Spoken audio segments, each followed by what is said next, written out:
Great. Well, it's great to be with you guys this morning. How's everyone doing? You okay? That's good. Thanks, Rizwan. That was good. I'm aware that when I say, how are you all doing, really, that's just giving me a moment to get sorted out. I'm not really asking you, I don't need a long answer. So it's an unfair question, really. My name's Rich. If we haven't met, it's brilliant to have you here. If you're here for the first time, if you've been invited by a friend, I hope you feel especially welcome and comfortable with us as a church family. I've got a question to begin. I want you to reflect on. I wonder if you've ever made a decision in haste which you've gone on to regret. And the decision in haste that you've gone on to regret. As you think about that for a second, let me tell you about a time when I was 19 years old, and there was a group of us about to go on holiday to find some sun, probably because it's horrible, as we've experienced over the last month in this country. And we were going to find some sun, and it was in the early 2000s. And in the early 2000s, it was actually quite popular to have a little bit of colour in your hair.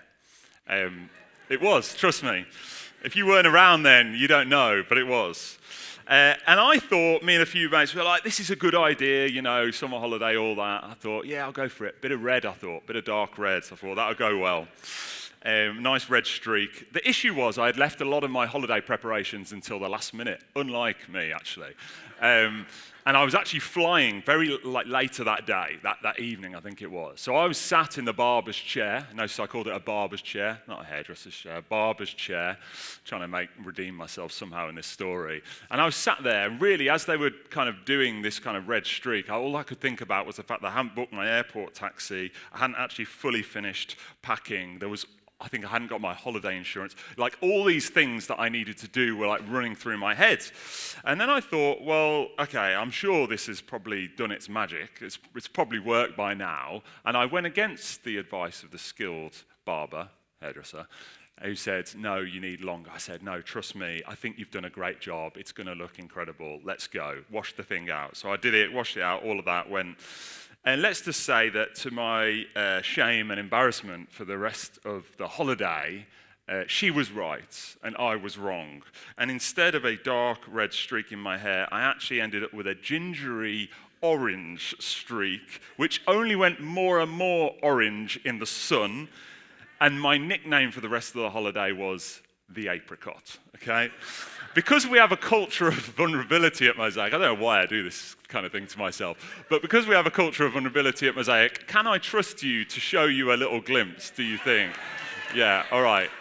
Okay, I want 3 seconds max. All right, that's it, kill it, off, all right. Okay, if you missed it, you missed it, okay? I'm not having anyone get your phones out, I'm not having any of that going on, all right. Decisions made in haste can be incredibly costly, not just funny. Rushing to the airport maybe without triple checking you've got your passport only to find out when you're there you haven't. An impulsive purchase maybe which goes on to cost you financially when it ends up being not a great purchase. Maybe it's an angry email sent to somebody at work which ends up costing you relationally. Sometimes bad decisions we laugh at over time. Sometimes they make it into humorous illustrations. But other bad decisions, I think we're really aware of that they can actually end up having much bigger, more painful consequences, just like the ones we're going to read and hear about today in this story. Here's what we're going to do today. We're going to explore how we can trust God even when the things that we really hope for are out of view. Okay, how do we trust God even when the things we hope for are out of view? How do we trust God in seasons of waiting and delay? How do we avoid rushing ahead of God, forcing his timeline, and ended up causing a lot of inevitable pain for us and the people around us?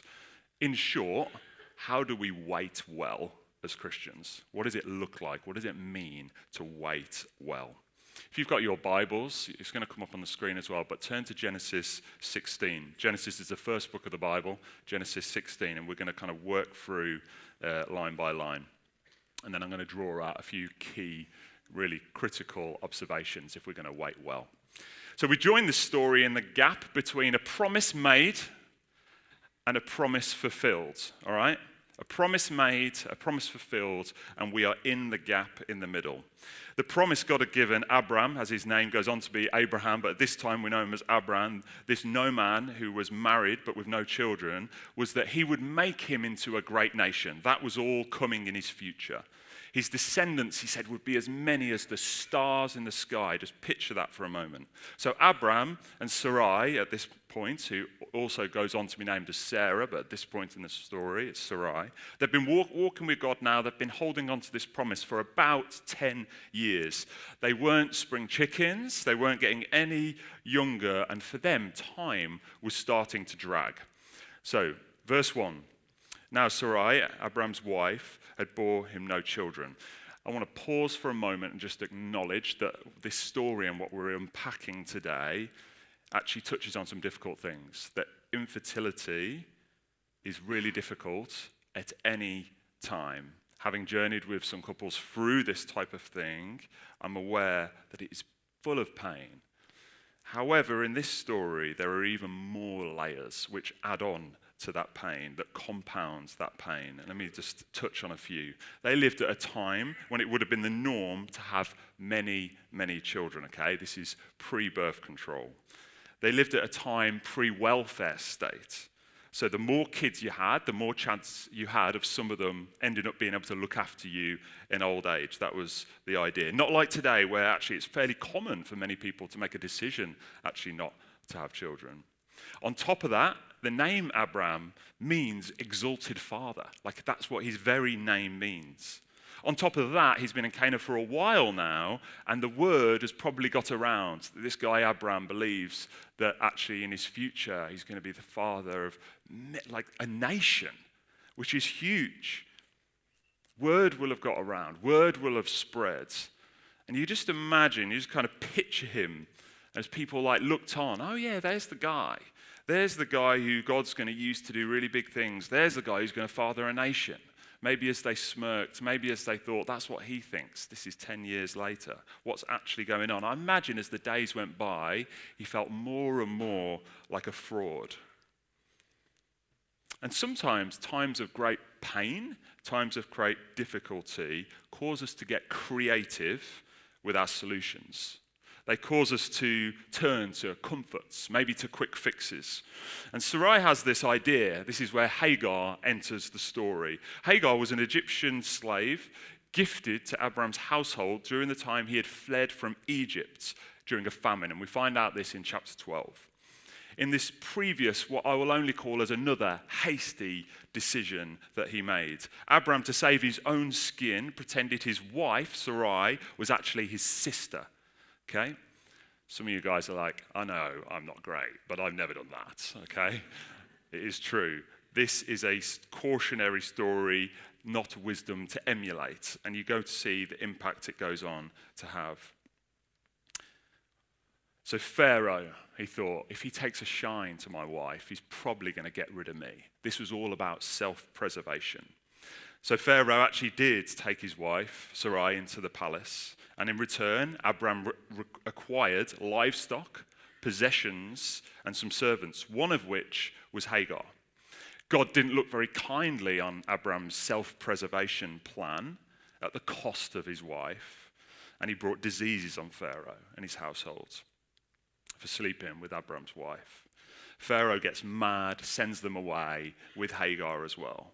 And it's Hagar who Sarah now, years later, thinks could be the answer to their problems. Let's have a look in verse 2. So she said to Abram, "The Lord has kept me from having children. Go sleep with my slave. Perhaps I can build a family through her." Abram agreed to what Sarah said. So after Abram had been living in Canaan for 10 years, Sarai, his wife, took her Egyptian slave Hagar and gave her to her husband to be his wife. He slept with Hagar and she conceived. Now we can look at this from a couple of different angles. Like on the one hand, I totally get it if you're like, what? What is going on here? Like, this is ridiculous. Like God gave you a very clear promise and it wasn't vague. Like he showed up in power. How do you not just like pause? How do you not wait? How do you not trust? But to be generous to them maybe for a moment. This kind of thing would have been fairly normal in the culture at the time. It was socially accepted, even legally recognized, that if a wife couldn't provide an heir, a son, to continue the family line, then actually this was almost like a form of surrogacy. Plus, if you actually look at what God said in 15 verse 4, he kind of left the window open. He says this, a son who is your own flesh and blood will be your heir. Technically, that would still be true. It would be his son, right? Not Sarai's flesh and blood, but his flesh and blood. And when you really want something really badly, you look for the technicalities. You look for the little window of light, the open door. So before we're maybe tempted to armchair commentate their choices, I think it's probably wise to step back for a moment and reflect on maybe some of our own past mistakes with some honesty.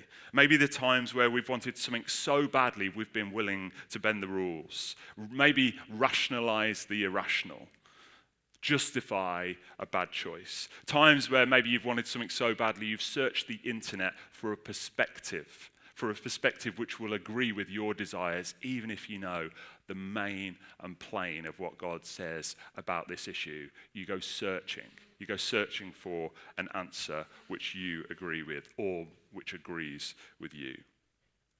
Maybe they genuinely thought, maybe God wants us to be more proactive. The problem here wasn't their creative thinking, I don't think. It wasn't their desire for this promise to come to fruition. It was that they didn't go to him. They didn't go to him at all. They didn't pray. Abraham didn't seek God. They rushed ahead alone. Up until this point, every time before they've needed reassurance, God has given reassurance. Every time they've had a doubt, he's revealed himself powerfully. But in this time, they go, I'm going to lean on my own understanding. And they trusted their plans. And what a mess it turns into. Verse 4, let's have a look together. When she knew she was pregnant, she began to despise her mistress. Unsurprisingly, everything starts to unravel. There's friction now between Sarai and Hagar. Maybe Hagar starts to feel used, disposable. Maybe Sarai can't kind of stand the reality of seeing another woman providing the heir that she had longed to provide Abraham with. We're just told that Hagar despised Sarai. Verse 5, then Sarai said to Abraham, you are responsible for the wrong that I am suffering. I put my slave in your arms, and now that she knows she is pregnant, she despises me.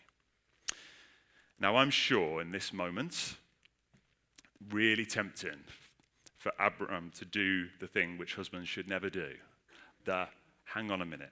Let's just rewind the tape a bit. Whose idea was this in the first place? All right? Who came, who put who in whose arms? All of that. He actually doesn't do that, but I think what he does do is potentially even worse. He washes his hands of Sarai and basically says, she was your servant in the first place. Verse 6, your slave is in your hands, Abraham said. Do with her whatever you think is best. Not my responsibility is what he's saying. He passively went along with Sarai's plan, and now he's passively absolving responsibility for the woman who's carrying his child. Let me pause for a moment. Bracket. For the guys in the room, I think this is something we have to be completely attuned and aware of. Beware of the inclination towards passivity, especially in the arena of family life and decisions. There's a long line of examples in Scripture of men who have done this badly. Don't have time to get into all of them, but from my observation, there's this drivenness which men can carry in singleness, which can then fade in marriage, or it gets all channeled into work, but it's nowhere to be seen, that same intentionality in the home. It's not all guys, but where there is a tendency for something to be true, I think it's worth giving some time to lean in and reflect on. Let me just there's a few questions here. Just reflect on this for a moment. Ask yourself these. If you're married, will you continue pursuing your wife with the same energy after marriage?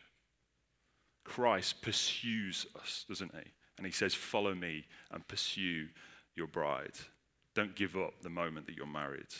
Will I, in partnership with my wife, develop and carry out a vision for our family? Will I consistently open the Bible and pray with them, finding creative ways to set the spiritual temperature in our home? Will I take initiative and lead our family in loving and serving in the church? Will I lean into conflict with patience and love, or will I withdraw? Will I discipline and invest in our children even when I'm tired? Will I bring up difficult conversations that need to be had and help make tough decisions? Or like Adam, like Abram, when God comes calling, will you point the finger somewhere else? We withdraw. It's really important because next we're going to go on to see what passivity can do, what it looks like if you withdraw over time and absolve yourself of responsibility. Next we see the dire consequences of his neglection. His passivity gave the green light for Hagar's mistreatment. Verse 6, let's take a look. Then Sarai mistreated Hagar, so she fled from her. The angel of the Lord found Hagar near a spring in a desert. Sarah treats Hagar so badly, she flees to a desert. Now, we don't know what that mistreatment was, but I'm just going to hazard a guess that for a pregnant woman to flee to a desert alone at a time when there would have been wild animals where she'd been extremely vulnerable, it must have been pretty bad. But when it looks like Hagar is at an ultimate loss in an impossible situation, when everyone else has kind of abandoned her, God says, enough is enough. I love this moment in the story because at this point, Hagar really has been collateral damage to the bad decisions of Sarah and Abram. She's the only one in the story who's really done what she's been told. And when she feels totally abandoned by everyone else, God says, not me. Verse 8, let's have a look. And he said, Hagar, slave of Sarai, where have you come from and where are you going? I'm running away from my mistress, Sarai answered. Notice she says where she's come from, but she doesn't say where she's going, because I reckon she's probably fled without a plan. Verse 9, then the angel of the Lord told her, go back to your mistress, submit to her. The angel added, I will increase your descendants so much that they will be too numerous to count. I think to our modern ears, you might think, this sounds slightly problematic. Why is this kind of angel who's appeared to her in the desert sending her back to a potentially abusive situation? And you have to step back from it and think for a moment. One reason is probably that it's better to go back than a slow death in the desert. Like, that's just the practical reality. But also, he gives her the grace for the situation in the form of a promise, in the form of the same promise that had been given to Abram and Sarai. And this interaction has a profound impact on her life, that she responds by naming God, one of the only people in the whole of the Bible who ever gives God a name. This is what she says, you are the God who sees me. For she said, I have now seen the one who sees me.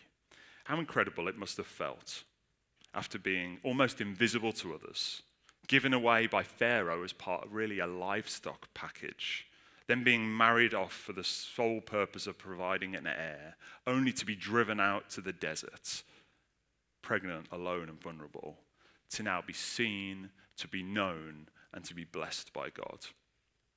Verse 15. So Hagar bore Abram a son, and Abram gave him the name Ishmael, to the son she had born. Abram was 86 years old when Hagar bore him Ishmael. God's grace and God's kindness is all over this story, despite Abram and Sarah's flaws. But it is a cautionary tale about outlining the very real consequences of what can happen when we don't surrender to God's timing and we try and rush ahead.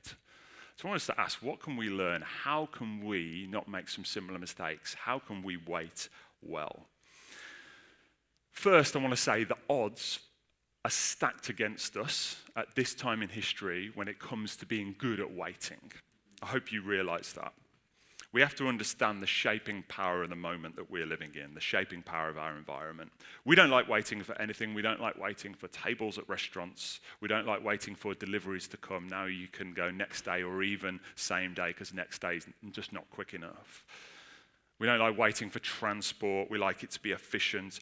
We don't even like waiting. You know those revolving doors? Like if I miss a panel, I'm slightly annoyed. You know, like you see it coming, you think, I'm going to get it, and you just don't, and it's embarrassing to get trapped, so you don't trap yourself. But then you stand there for 3 seconds waiting. And that just feels not just inconvenient, it feels like you've taken an L that day. Like, what is that about? Like, it's just weird, isn't it? But we don't like waiting for anything.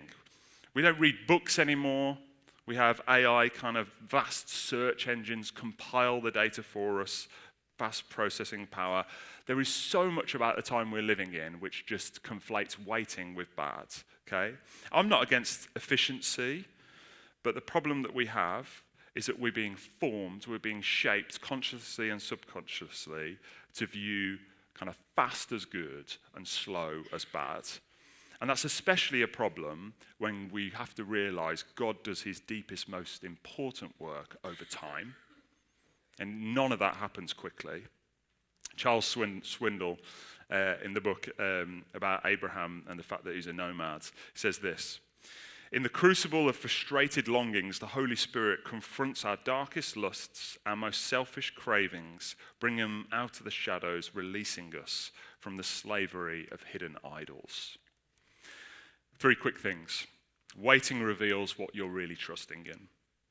When progress slows and outcomes feel almost out of reach, it exposes the things that you're likely to lean on for security, for self-worth, and for meaning in life.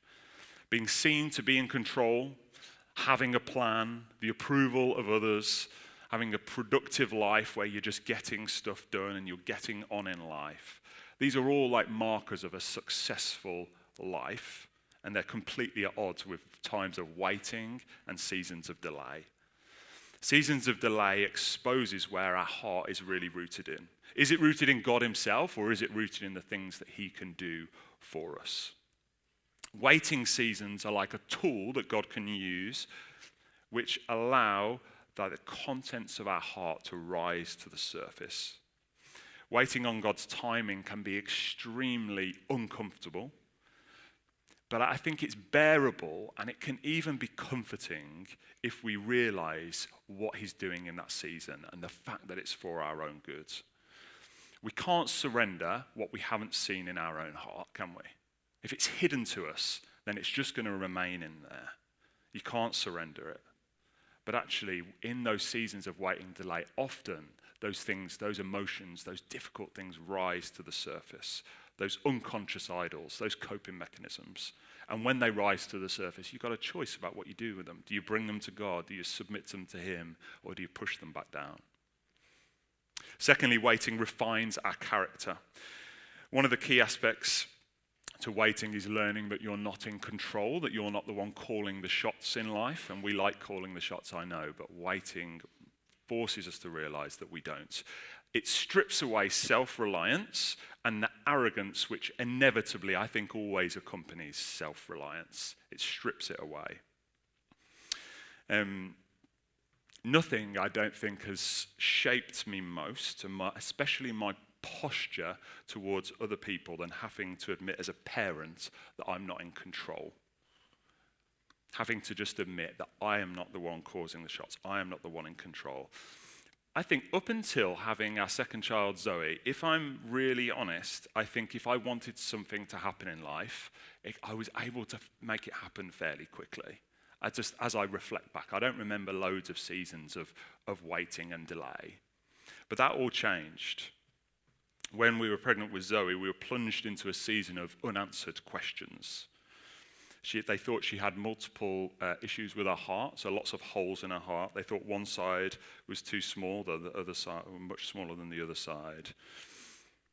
And basically, in short, there were lots of risks. We had lots of questions, and the medical professionals had little answers. That was the reality. We had to wait until she was born to know if she was going to be truly okay or not. We had to wait for numerous test results, long, painful waiting. We had to wait, eventually, even when the operation happened, see, is the operation going to be okay? Like, is it going to do its job? We had to wait to see if there were going to be further complications. And now there is much of that season of life, which I would not want to do twice, don't get me wrong. And I'm not trying to boil something down to take away the pain of a season, to make it look like an easy answer. But what I'm trying to help you see and realize is that God does things in periods of waiting, which I don't think he does in other seasons. I think Zoe is a gift to me and to our family because God used her to form something in us during that season of waiting and uncertainty, which he couldn't form in us if things just happened all very quickly and everything was certain. There were various lessons learned. There was a posture I think I now have towards people who suffer that I did not used to have, trust me. Like, there is an arrogance I carried. There is a minimization almost of other people's difficulties, which has just been knocked off me in the most sometimes uncomfortable season. But I don't know how he would have done that another way. Lastly, waiting prepares us to steward the gifts God has for us.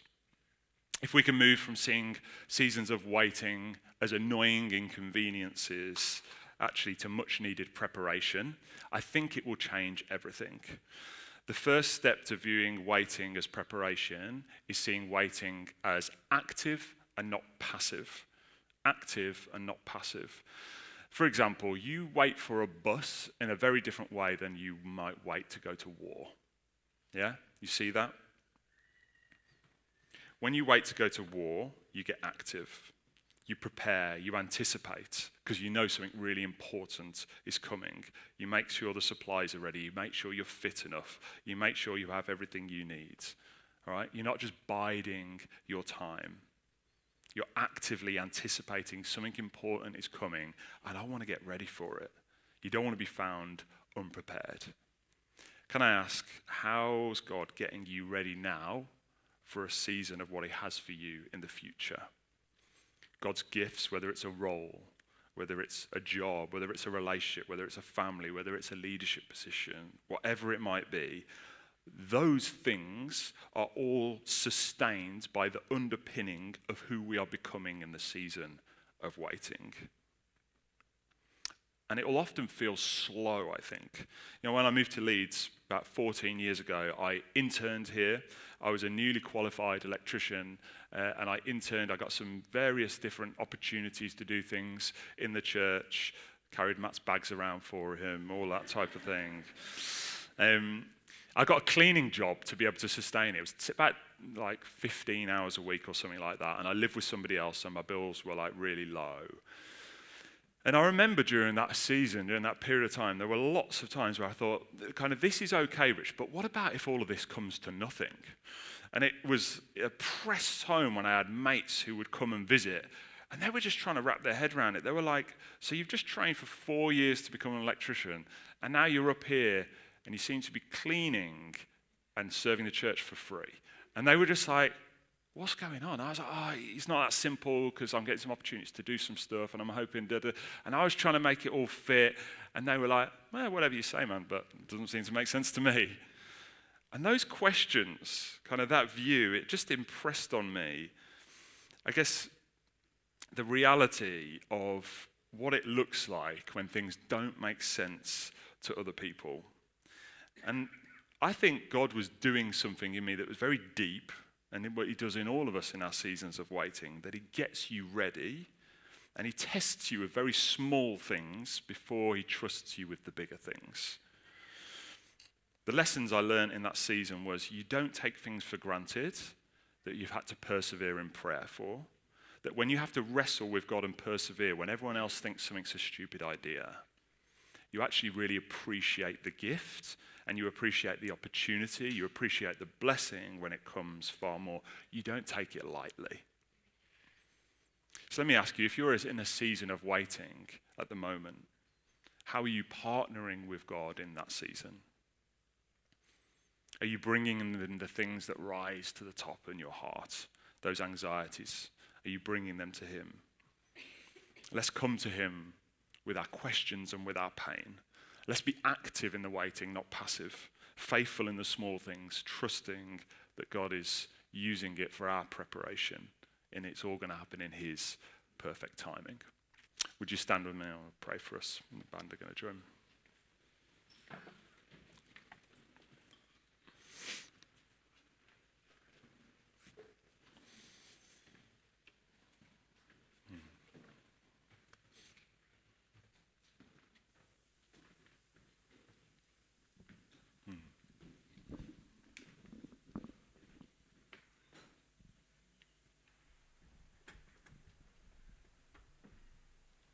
Father, I thank you that your perspective is higher than ours. And for my brothers and sisters in the room, whether they're in a season of waiting now, whether things feel slow, or whether it's coming, whether it's not now, but it's coming, I pray, Lord, that the wisdom in this story would help us to lean into you. Lord, I pray that we would put our trust in you and your perspective, that we wouldn't rush things to inevitable, painful consequences, but instead we would come to you, that we would trust that you are doing a deep work in those seasons in our life. Lord, that we would trust that ultimately you are the one who holds the big picture, that we would even submit our desires, even the things that feel us like they make sense to us, the good things in our heart, to your greater plan. And say, God, in your timing, and give us the grace, Lord, for those seasons. Give us the grace to wait well, to not rush ahead, but to say, Lord, you are the one who takes us by the hand. You lead us through these seasons. In your name, let's worship him together.